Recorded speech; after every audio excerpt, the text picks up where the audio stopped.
पूज्य सुंदरलाल बहुगुणा जी का देहावसान पूरे विश्व के पर्यावरणीय आंदोलनों के लिए एक बहुत बड़ा सदमा और झटका है।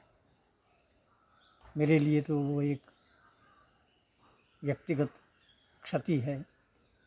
मैं सामाजिक जीवन में जेपी मूवमेंट से प्रभावित होकर आया था और खुद से साहित्य पढ़कर जो समझ में आया उस तरह से ग्राम स्वराज का कार्य आरंभ किया। और 1981 में जब पूज्य बहुगुणा जी के साथ जुड़ा तो असल में सामाजिक कार्य क्या है उसकी समझ मुझे आई। मैं चिपको आंदोलन के साथ जुड़ा और हिमाचल प्रदेश में चिपको आंदोलन के एक कार्यकर्ता के रूप में मैं काम करता रहा। करीब 8-9 सालों तक सक्रिय आंदोलन चला, जिसमें बहुगुणा जी अनेक बार यहाँ हमारे गांव कामला में पधारे। चंबा और हिमाचल के उन्होंने कई दौरे किए और उसकी जो एक शक्ति समाज को, आंदोलन को मिली, उसी के फलस्वरूप हिमाचल प्रदेश में चीड़ और सफ़ेदे के रोपण पर प्रतिबंध लग सका और सूखे ईंधन के व्यापार पर प्रतिबंध लग सका। हरे वृक्षों का व्यापारिक कटान बंद हुआ। बान और बुरांस के पेड़ों को संरक्षित पेड़ घोषित किया गया। तो बहुगुणा जी का बहुआयामी व्यक्तित्व हिमालय के लिए हमेशा एक अलग विकास नीति की तड़प लिए हुए था।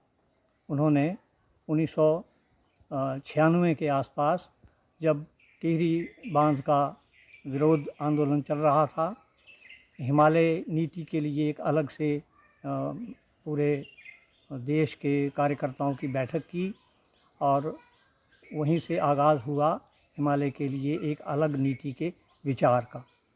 तो आज तक हम लोग उसी रास्ते पर चलते हुए हिमालय नीति के लिए कार्य कर रहे हैं। अनेक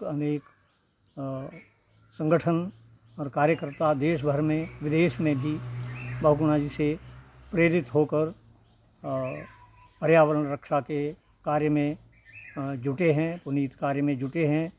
और जितना भी जलवायु परिवर्तन की चुनौतियां हैं, नदियों के जल प्रदूषण की चुनौतियां हैं, उन सब चीज़ों को बहुगुणा जी ने बहुत पहले समझ लिया था और ऐसे समय में उसके विरोध में वो खड़े हुए एक मुखर स्वर के रूप में। जब इन बातों को कोई भी अहमियत नहीं देता था, इनको मुद्दा तक नहीं मानता था, तब बहुगुणा जी ने ये नारा दिया था कि क्या हैं जंगल के उपकार, मिट्टी पानी और बयार। तो उन्होंने पर्यावरण आंदोलन की जो एक सहज समझ थी, आम आदमी की भारतीय समझ थी, उसको आगे रखा और इस आंदोलन को एक वैज्ञानिक पृष्ठभूमि के तौर पर मजबूत किया। उनका जाना हम सब के लिए एक बहुत बड़ा सदमा है, लेकिन उनकी जो प्रेरणा है वो इतनी बलवती है कि मैं समझता हूँ कि वो लगातार सभी ऐसे कार्यकर्ताओं को जो उनके ऊपर श्रद्धा रखते हैं और जो नहीं भी रखते हैं, जो समाज की चुनौतियों को समझना चाहते हैं, वो उनको प्रेरणा देता रहेगा उनका व्यक्तित्व। और लगातार ये जो संघर्ष है ये चलता रहेगा और एक बेहतर विश्व की रचना में उनका जो योगदान है कभी भुलाया नहीं जा सकता। उनके अवसान को आज दूसरा दिन है, लेकिन लगातार जो है उनके उसमें शोक संदेश जगह जगह से हमारे मित्रों के आ रहे हैं, जो ये जानते थे कि मेरा उनसे कितना गहरा रिश्ता रहा है। तो अब यही मैं कह सकता हूँ कि बहुगुणा जी की प्रेरणा लगातार लोगों के, युवाओं के मुँह से मुखरित हो और उनका सपना पूरा हो।